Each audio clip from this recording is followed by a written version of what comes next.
إن الحمد لله نحمده ونستعينه ونستغفره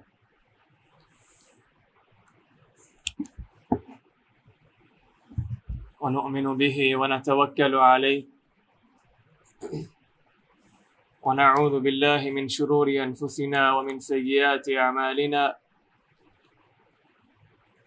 من يهده الله فلا مضل له ومن يضلل فلا هادي له وأشهد أن لا إله إلا الله وحده لا شريك له وأشهد أن محمدا عبده ورسوله اللهم صل على محمد وعلى آل محمد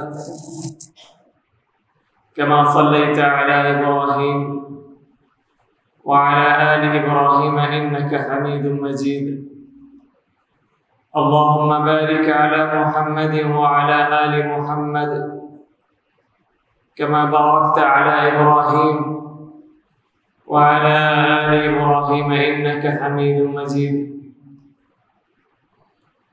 رب اشرح لي صدري ويسر لي أمري واحلل عقدة من لساني يفقه قولي قال الله تعالى بعد أعوذ بالله من الشيطان الرجيم بسم الله الرحمن الرحيم إن الله لا يظلم مثقال ذرة وإن تك حسنة يضاعفها ويؤت من لدنه أجرا عظيما أما بعد دنیا کائنات میں سب سے بہترین اور افضل موضوع اللہ رب العزت کی معرفت ہے، اپنے خالق و مالک کا یہ معلوم ہونا کہ وہ ہمارا خالق بھی ہے، مالک بھی ہے، رازق بھی ہے اور مشکل کشا بھی ہے۔ انسان کو اگر اللہ رب العزت کی معرفت ہو جائے تو اس کے لیے دین پر چلنا بہت آسان ہو جاتا ہے۔ اللہ رب العزت کی معرفت سے انسان اللہ رب العزت کی عبادت کی لذت محسوس کرتا ہے۔ اللہ رب العزت کی معرفت سے انسان پر گناہوں کے دروازے بند ہو جاتے ہیں۔ اس کو یہ معلوم ہوتا ہے کہ میرا رب رحمان ہے، وہ اپنے رب سے رحمت کی امید رکھتا ہے۔ اس کو معلوم ہوتا ہے میرا رب غفار ہے، تو وہ ہمیشہ اسی سے توبہ اور استغفار کرتا ہے۔ اور اسے معلوم ہوتا ہے کہ میرا رب ان بطش ربک لشدید، سخت ہے، عقاب دینے والا ہے، تو وہ گناہوں سے بچتا رہتا ہے۔ اس سلسلے میں آج ہم اللہ رب العزت کی معرفت کے دو صورتیں بیان کریں گے۔ ایک تو یہ کہ اللہ رب العزت پہاڑوں جتنے گناہوں کو بھی اگر چاہے تو ایک لمحے میں مٹا کے معاف فرما دیتا ہے، اور ایک یہ کہ اللہ رب العزت وہ ذات ہے جو انسان کی چھوٹی سی نیکی کو قبول فرما کے اس سے راضی ہو جاتا ہے۔ جہاں تک کہ پہلی بات ہے کہ اللہ رب العزت بڑے بڑے گناہوں کو ایک لمحے میں معاف فرما دیتا ہے، اس کی دلیل یہ ہے کہ نبی علیہ السلام نے فرمایا کہ اللہ رب العزت فرماتے ہیں، یعنی یہ حدیث حدیث قدسی ہے کہ اللہ رب العزت فرماتے ہیں یا ابن آدم، اے آدم کے بیٹے، لو بلغت ذنوبك عنان السماء ثم استغفرتني غفرت لك على ما كان منك ولا أبالي۔ اے آدم کے بیٹے، اگر تیرے گناہ زمین پہ بھر جائے یہاں تک کہ آسمانوں کو چھونے لگے، پھر تو میرے پاس آ جائے اور میرے سے توبہ کر لے،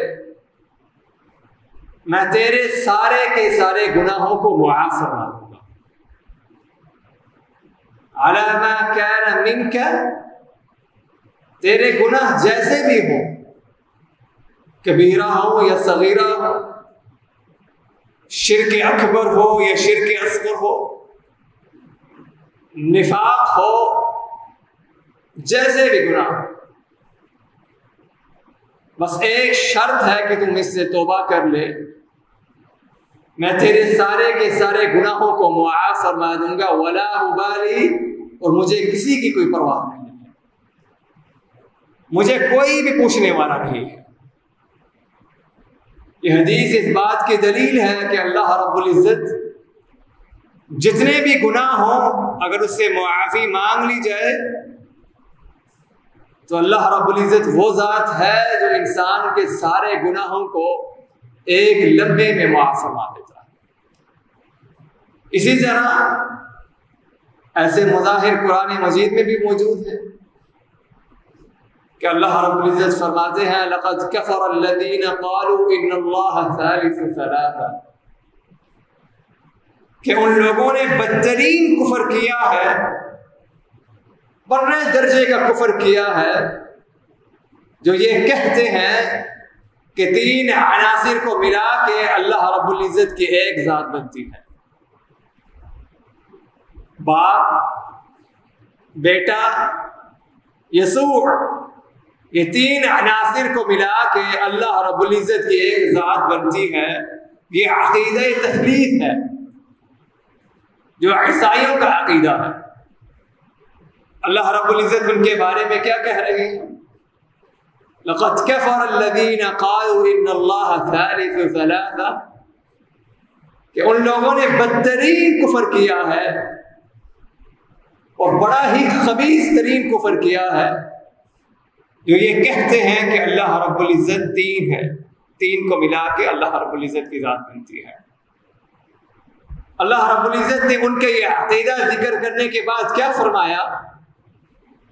فرمایا افلا یتوبون الی اللہ ویستغفرون، کیا یہ لوگ اللہ رب العزت سے توبہ نہیں کر لیتے؟ کیا یہ لوگ اللہ رب العزت سے استغفار نہیں کر لیتے؟ یعنی ایسا بدترین عقیدہ ہونے کے باوجود اگر انسان اللہ رب العزت سے توبہ کر لے تو اللہ رب العزت خود فرما رہے ہیں کہ یہ لوگ توبہ نہیں کر لیتے، اگر یہ لوگ توبہ کر لیں تو میں ان کی توبہ قبول کر رہا ہوں۔ یہ بدترین عقیدے والے لوگ، اور ہم موحد ہونے کے باوجود یہ گمان کرتے ہیں کہ اللہ رب العزت ہمارے گناہ معاف نہیں فرمائے گا۔ اللہ رب العزت خود فرماتے ہیں لا تقنطوا من رحمت اللہ، اے لوگو اللہ رب العزت کی رحمت سے کبھی مایوس نہ ہونا، کبھی بھی مایوس نہ ہونا۔ اگر وہ ایسے بدترین عقیدے والے کو توبہ کے بعد معاف فرما سکتا ہے تو ایک موحد کو کیوں معاف نہیں فرمائے گا؟ اسی طرح ایک اور قرآن مجید میں ایسا مظہر آتا ہے کہ اللہ رب العزت نے اصحاب الاخدود کا ذکر فرمایا ہے۔ فرمایا ان الذين فتنوا المؤمنين والمؤمنات ثم لم يتوبوا فلهم عذاب جہنم ولهم عذاب الحریق۔ اصحاب الاخدود کا ذکر فرمایا ہے جب ایک قوم نے ایک بچے کی دعوت پہ اسلام قبول کر لیا وقت کے حکمران نے خندق کھلوائی،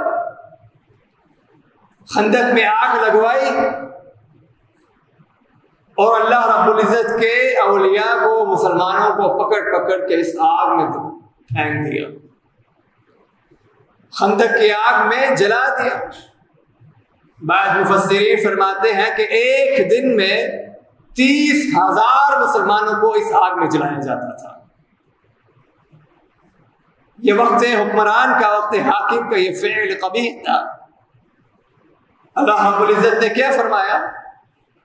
ثم لم يتوبوا، کہ ان لوگوں نے توبہ نہیں کی ہے، ان کے لیے جہنم کی آگ ہے۔ یعنی کہ اگر یہ لوگ بھی توبہ کر لیتے تو اللہ رب العزت اس فعل قبیح کے بعد بھی ان لوگوں کو معاف فرما دیتا۔ یہ معرفت اللہ رب العزت کی معرفت ہے۔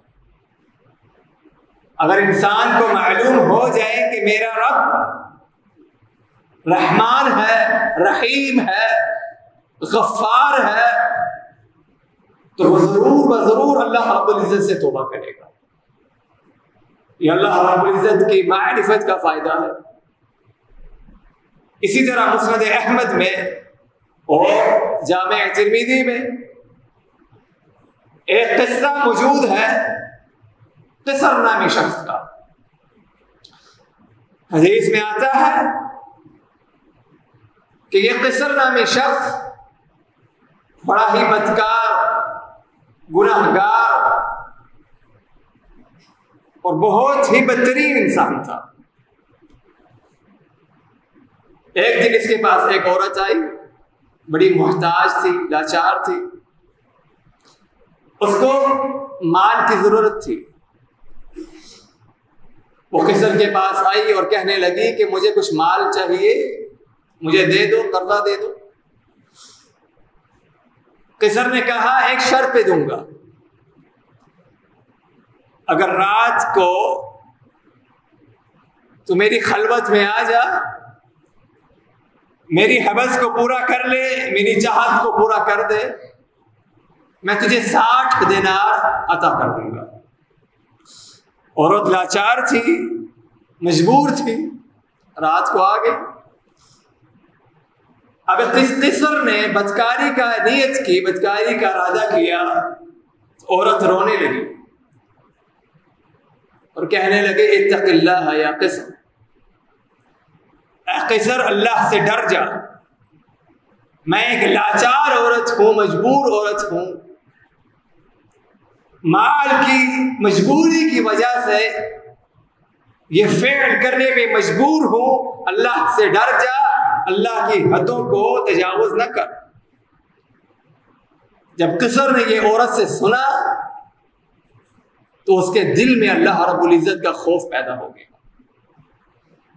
اس نے اس عورت کو چھوڑ دیا، مال بھی دے دیا۔ اب ہویا یوں کہ اسی رات کو قصر کی وفات ہو گئی، مر گیا۔ لوگوں کو معلوم تھا، بستی والوں کو معلوم تھا کہ بدترین انسان ہے، گناہگار ہے، کسی نے اس کا معلوم نہیں کیا۔ جب کافی دنوں سے ان کو نظر نہ آیا، اس کے گھر کے سامنے کھڑے ہو گئے اور کیا دیکھتے ہیں کہ اس کے دروازے پہ اللہ رب العزت کی طرف سے یہ لکھا ہوا ہے کہ قد غفر اللہ لقصر، کہ اللہ رب العزت نے قصر کو معاف فرما دیا ہے۔ ایک نیکی کی وجہ سے جو اس کے دل میں اتر آئی کہ اللہ رب العزت کا خوف جو اس کے دل میں پیدا ہو گیا، صرف اس وجہ سے اللہ رب العزت نے اس کو معاف فرما دیا۔ یہ اللہ رب العزت کی ذات ہے، یہ رحمان ہے، رحیم ہے، غفار ہے۔ جو اللہ رب العزت سے ڈر جائے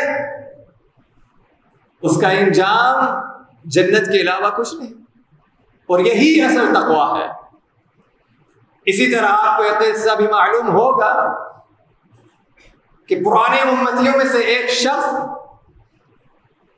جو بہت ہی بدکار تھا، اپنے مرنے سے پہلے اپنے بچوں کو وصیت کر دی کہ اگر میں مر جاؤں میری لاش کو جلا دینا، جلانے کے بعد کچھ حصے کو سمندر میں بہا دینا اور کچھ حصے کو ہوا میں اڑا دینا۔ اس مسکین کو کیا معلوم کہ اللہ رب العزت وہ ذات ہے جس نے انسان کو ایک لوتھڑے سے پیدا کیا ہے، کیا وہ اس چیز پہ قادر نہیں کہ ان ٹکڑوں کو جمع کر کے دوبارہ انسان بنا لے؟ اللہ رب العزت کل قیامت کے دن اس کے اعضاء کو جمع فرمائے گا اور اس کو اپنے سامنے کھڑا کر لے گا اور اسے پوچھے گا، اے میرے بندے تو نے یوں کیوں کیا ہے؟ تو نے اپنے بچوں کو یہ وصیت کیوں کی ہے کہ میری لاش کو جلا دینا اور کچھ سمندر میں بہا دینا، کچھ ہواؤں میں اڑا دینا؟ کہنے لگا، اللہ مرتے وقت تیرا خوف دل میں پیدا ہو گیا تھا، تجھ سے ڈر گیا تھا۔ اللہ رب العزت فرمائیں گے کہ اگر تو مجھ سے ڈرا جا، میں نے تجھے معاف فرما دیا ہے۔ یہ اللہ رب العزت کی معرفت ہے۔ اسی طرح اللہ رب العزت ایک چھوٹی سی نیکی کو اس سے قبول کر کے، اس سے راضی ہو کے اس کو جنت میں داخل فرما دیتا ہے۔ جیسا کہ اس عورت کے بارے میں آپ کو معلوم ہے جس نے ایک کتے کو پانی پلایا اور خود وہ عورت بدکار عورت تھی، فاحشہ عورت۔ ایک کتے کو پانی پلانے کی وجہ سے اللہ رب العزت نے اس کے سارے گناہوں کو معاف فرما کے جنت میں داخلہ نصیب فرما دیا۔ اسی طرح یہ رمضان کا مہینہ، میرے بھائیوں، یہ رمضان کا مہینہ بھی وہی نیکی ہے جو اگر اللہ رب العزت قبول فرما لے تو انشاءاللہ ہمارا ٹھکانہ جنت کے علاوہ کچھ نہیں۔ چھوٹی سی نیکی ہے۔ حدیث میں آتا ہے کہ نبی علیہ الصلوۃ والسلام فرماتے ہیں، من صام رمضان ایمانا واحتسابا غفر له ما تقدم من ذنبه۔ جو شخص روزہ اس حالت میں رکھتا ہو کہ وہ اللہ رب العزت پر ایمان لے کے آیا ہو اور احتساب کرتا ہو، ایمان لایا ہو اور احتساب کرتا ہو، دو شرطیں ہیں۔ غفر له ما تقدم من ذنبه، اللہ رب العزت اس کے پچھلے سارے گناہوں کو معاف فرما دیتا ہے۔ صرف دو شرطیں، ایمان اور احتساب۔ ایمان کیا ہے؟ ایمان 6 چیزوں کا نام ہے۔ ان تؤمن باللہ، اللہ رب العزت پر حقیقی ایمان ہو اور حقیقی عقیدہ اللہ رب العزت پر ہو، وملائکتہ، اور اس کے فرشتوں پر پکا ایمان ہو، پکا عقیدہ ہو، وکتبہ، اور اس کی کتابوں پر ایمان ہو، ورسلہ، اور اس کے رسولوں پر ایمان ہو، وَأَن تُؤْمِنَ بِالْقَدْرِ خَيْرِهِ وَشَرِّهِ، اور آخرت کے دن پر ایمان ہو اور خیر کی قدر پر ایمان ہو، شر کی قدر پر بھی ایمان ہو۔ اگر یہ 6 چیزیں انسان میں ہے ایمان کی، اس پر پختہ عقیدہ ہوگا اور احتساب ہوگا۔ احتساب کا کیا مطلب ہے؟ کہ اللہ رب العزت کے لیے خالص عمل ہو اور وہ اللہ رب العزت دے، اس روزے کے اجر کی امید رکھتا ہو، یہ احتساب ہے۔ غفر له ما تقدم من ذنبه، اللہ رب العزت فرماتے ہیں کہ میں اس کے پچھلے سارے گناہوں کو معاف فرما دوں گا۔ اسی طرح تراویح کا مہینہ، تراویح کا ٹائم، آپ علیہ الصلوۃ والسلام کی حدیث ہے، من صلی هذه الصلاة مع الامام حتى ينصرف كتب له قيام ليلة، کہ جو شخص امام کے ساتھ شروع سے لے کے آخر تک تراویح پڑھتا ہے، تراویح کی نماز پڑھتا ہے شروع سے لے کے آخر تک، یہ نہیں کہ 4 رکعتیں پڑھ کے چلے جائیں، ہمارے ہاں اکثر یہ ہوتا ہے 4 رکعتیں پڑھ کے تھک گئے ہیں جی چلے جاتے ہیں. میرے بھائیو اگر طاقت نہیں بیٹھ کے پڑھ لو. اللہ رب العزت نے آپ کو یہ چیز عطا کی ہے کہ اللہ رب العزت یہ خود فرماتا ہے کھڑے ہو کے نہیں بیٹھ سکتے, بیٹھ کے پڑھ لو. یہ نفلی عبادت ہے. فرضی عبادت بیٹھ کے پڑھنا جائز نہیں جس کے اندر کھڑے ہونے کی استطاعت ہو, لیکن نفلی عبادت انسان بیٹھ کے بھی پڑھ سکتا ہے.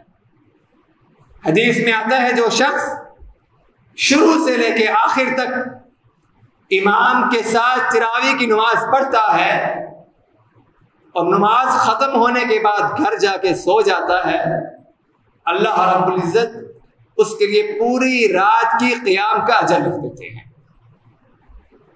لیکن ایک شرط ہے کہ شروع سے لے کے آخر تک انسان امام کے ساتھ تراویح کی نماز پڑھے. لیکن ایک اور حدیث میں آتا ہے کہ کچھ رب صائم و رب قائم لیس له من قیامہ الا السحر, کہ کچھ روزے دار اور کچھ تراویح پڑھنے والے ایسے ہیں جن کو تراویح پڑھنے کے باوجود تکلیف کے علاوہ کچھ نہیں ملے گا, صرف تکلیف ملے گی, کوئی اجر نہیں, کوئی ثواب نہیں. کیوں, کیا وجہ ہے؟ وَرُبَّ صَائِمٍ لَيْسَ لَهُ مِنْ صِيَامِهِ إِلَّا الظَّمَأُ, اور کچھ روزے دار ایسے ہیں جن کو بھوک کے علاوہ اللہ رب العزت کچھ نہیں دے گا. کیوں نہیں دے گا؟ ہمارے ذہن میں سوال اٹھتا ہے کیوں نہیں دے گا؟ کیونکہ ہمارا روزہ اللہ رب العزت کے لیے ہے ہی نہیں. ہمارے روزے میں ریاکاری موجود ہے. ریاکاری نہیں موجود تو ہمارے روزے, ہمارے اعضاء ہمارے روزے کا ساتھ دیتے ہی نہیں. روزہ بھی رکھا ہوا ہے, جھوٹ پھر بھی بول رہے ہیں. روزہ بھی رکھا ہوا ہے, گندی چیزوں کو ہماری آنکھیں پھر بھی دیکھ رہی ہے. روزہ بھی رکھا ہوا ہے اور ہمارے کان گناہوں کو بھی سن رہے ہیں, غیبت بھی سن رہے ہیں اور غیبت کر بھی رہے ہیں. اجر کس چیز کا؟ حضرت جابر رضی اللہ تعالی عنہ فرماتے ہیں اذا صمت فلیصم سمعک وبصرک, اگر تو روزہ رکھتا ہے تو اپنی آنکھ کا بھی روزہ رکھ اور اپنے کان کا بھی روزہ رکھ. صرف روزہ بھوک کا نام نہیں ہے. ہمارے ہاں یہ بہت معروف ہے کہ روزہ بھوک کا نام ہے. صبح سے لے کے شام تک پیاس محسوس ہو رہی ہے, بھوک محسوس ہو رہی ہے. اور کچھ لوگ تو ایسے ہیں کہ روزہ رکھنے کے بعد بڑے ہی مسکینی الفاظ سے, بڑے ہی دکھی الفاظ سے یہ کہتے ہیں بھائی آج بھوک بڑی لگ رہی ہے, آج پیاس بڑی لگ رہی ہے. نبی علیہ الصلوۃ والسلام کیا فرماتے ہیں کہ اللہ رب العزت خود فرماتا ہے الصوم لی وانا اجزی بہ, روزہ میرے لیے ہے اور میں ہی اس کی جزا دوں گا. یہ کہنے کا مقصد کیوں ہے؟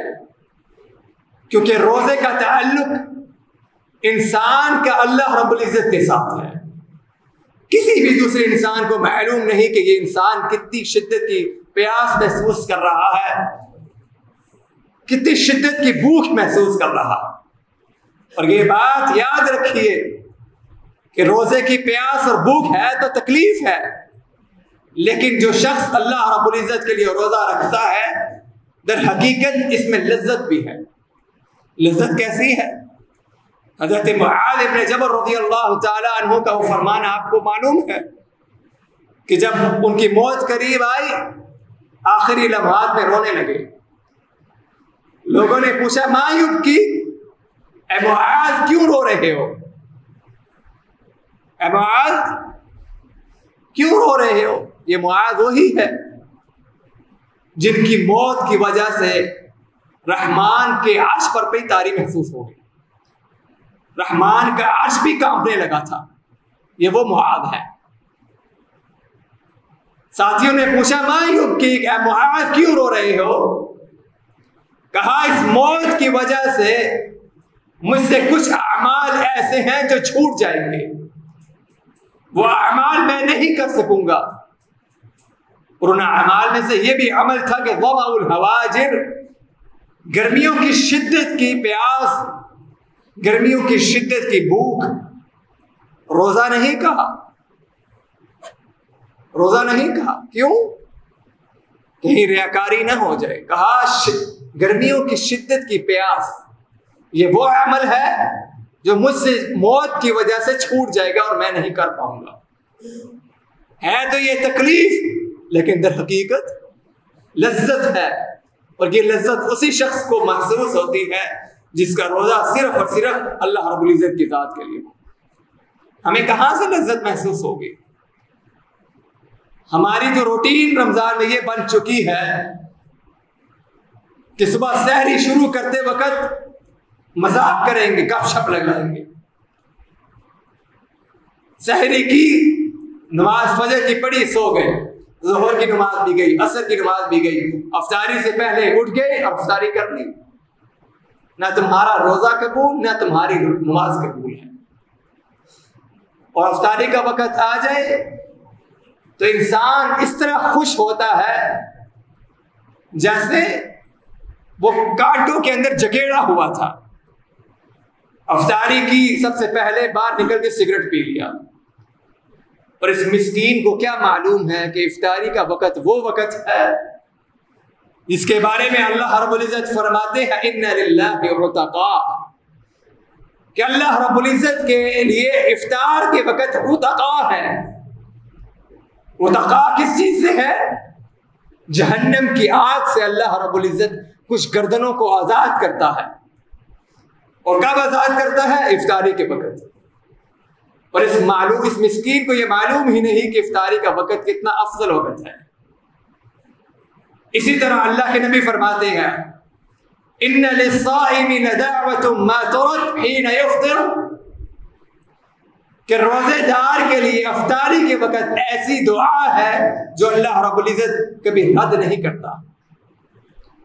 لیکن ہمارا معمول کیا بن چکا ہے؟ ہم الٹا چل رہے ہیں. سحری کے وقت سوئے ہوئے ہیں اور افطاری کے وقت کھل جاتے ہیں. سگریٹ نوشی شروع، اور عورتوں کا رخ بازاروں کی طرف ہو جاتا ہے، مردوں کا رخ ٹورنامنٹ کی طرف ہو جاتا ہے. کھیل تماشے میں یہ ٹائم سارا ضائع کر دیتے ہیں. سحری کا وقت بہت ہی عمدہ وقت ہے میرے بھائیوں. رمضان کے یہ دو موقع ہیں، ایک سحری کا وقت اور ایک افطار کا وقت. اور یہ دو موقع بہت ہی افضل موقع ہیں. سحری کے بارے میں نبی علیہ الصلوۃ والسلام کی حدیث آتی ہے تسحروا فإن في السحور برکہ، سحری کرو، سحری میں اللہ رب العزت نے برکت ڈالی ہے. برکت کیسی ہے؟ برکت مال کی صورت میں بھی ہو سکتی ہے، برکت کھانے کی صورت میں بھی ہو سکتی ہے، اور برکت نیک اعمال کی، نیکیوں کی صورت میں بھی ہو سکتی ہے. اسی طرح نبی علیہ الصلوۃ والسلام کی حدیث ہے ربنا تبارک و تعالی ينزل الى السماء الدنيا كل ليلة حين يبقى ثلث الليل الآخر، کہ اللہ رب العزت سحری کے وقت، رات کے تیسرے وقت جو سحری کا وقت ہوتا ہے، پہلے آسمان پہ آتے ہیں اور لوگوں کو یہ دعا لگاتے ہیں، یہ ندا لگاتے ہیں کوئی کیوں ہے جو میرے سے توبہ کرے میں اس کی توبہ قبول کر لوں، کوئی ہے جو مجھ سے رزق مانگے میں اس کو رزق عطا کروں، کوئی ہے جو مجھ سے ہدایت طلب کرے میں اس کو ہدایت دوں. یہ وہ وقت ہے. اتنا افضل ترین وقت ہونے کے باوجود ہم اس وقت کو ضائع کر دیتے ہیں. میرے بھائیوں، یہ رمضان کا مہینہ کچھ ہی دن ہے اور یہ کچھ دن بہت ہی تیزی سے گزر جاتے ہیں. آج آدھا رمضان مکمل ہو چکا ہے، بلکہ 1-2 دن زیادہ ہو گئے. کسی کو معلوم ہے کہ کتنا ٹائم ہم نے گزارا ہے؟ کیا کسی کو معلوم ہے کہ اللہ رب العزت اگلے سال ہمیں یہ رمضان عطا کرے گا، اس میں شرکت کی توفیق عطا فرمائے گا؟ کسی کو معلوم نہیں. اور سلف صالحین رحمہم اللہ تعالی یہ دعا کیا کرتے تھے رمضان سے 6 ماہ پہلے اللہ رب العزت سے یہ دعا کیا کرتے تھے کہ اللہ ہمیں رمضان میں شرکت کی توفیق عطا فرما دے۔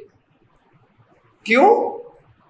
کہ ان کو ان کی اس رمضان کی اجر اور فضیلت کا معلوم تھا، علم تھا ان کو، اور جب رمضان کی شرکت ان کو مل جاتی، ان کو توفیق مل جاتی کہ وہ رمضان میں شریک ہو جاتے، تو رمضان کی عبادت کے بعد 6 ماہ پھر یہ اللہ رب العزت سے دعا کیا کرتے تھے کہ اللہ ہماری رمضان میں کی ہوئی عبادت کو قبول فرما لے۔ یہ کچھ ہی دن ہے میرے بھائیوں، اللہ رب العزت خود فرما رہے ہیں ایام معدودات، اللہ کے بندو یہ کچھ ہی دن ہے، یہ تھوڑے سے دن ہیں۔ ہم پچھلے دنوں میں دیکھیں کہ ہم نے اس پچھلے دنوں میں کیا کیا ہے، اور 3 اعمال اپنے ذمہ رکھ لیں۔ 3 اعمال اللہ کے نبی رمضان میں 3 اعمال مسلسل اور متکرر کیا کرتے تھے۔ ایک قیام اللیل، روزہ رکھنے کے بعد قیام اللیل کیا کرتے تھے۔ قیام اللیل ختم ہونے کے بعد جبریل علیہ السلام آ جایا کرتے تھے۔ جبریل علیہ السلام کے ساتھ نبی علیہ السلام قرآن کا ورد کیا کرتے تھے، اور قرآن کا ورد کرنے کے بعد آپ علیہ السلام سب سے زیادہ صدقہ نکالا کرتے تھے۔ یہ 3 اعمال جمع کر لیجیے، اللہ رب العزت سے دعا ہے کہ اللہ رب العزت ہمیں ان 3 اعمال کو کرنے کی توفیق عطا فرمائے، اللہ رب العزت ہماری توبہ کو قبول فرمائے۔ وآخر دعوانا ان الحمد للہ رب العالمین۔